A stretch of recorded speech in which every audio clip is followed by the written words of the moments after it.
വേശ്യകൾക്ക് പല വിധത്തിലുള്ള വശീകരണ രീതികളുണ്ട്. പലരും ഇതേമാതിരി വഴിയരികിലൊക്കെ പോയി എന്ന വ്യക്തികളെ സ്വാധീനിച്ച് അല്ലെങ്കിൽ വിളിച്ചും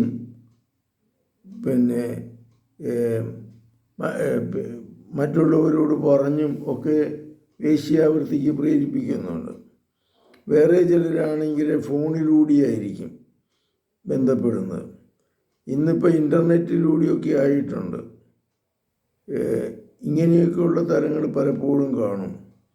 പലപ്പോഴും ഇൻ്റർനെറ്റിലൂടെ പരിചയപ്പെട്ട് പൈസ തട്ടിയെടുക്കുകയൊക്കെ ചെയ്യുന്ന തരങ്ങളുണ്ടായിട്ടുണ്ട്. അപ്പോൾ ഇങ്ങനെയുള്ള തരങ്ങൾ പല രീതിയിലാണ് ഇവരുടെ വശീകരണ രീതികൾ. കർത്താവ് ഈ മക്കളെ അങ്ങയുടെ സന്നിധിയിൽ സമർപ്പിക്കുന്നു. ഇവരെ തിന്മയിൽ നിന്ന് മോചിപ്പിക്കണമേ എന്ന് അങ്ങയോട് ഞങ്ങൾ പ്രാർത്ഥിക്കുന്നു. കർത്താവെ, സമാധാനവും ശാന്തിയും ശക്തിയും ഞങ്ങൾക്ക് നൽകണമേ.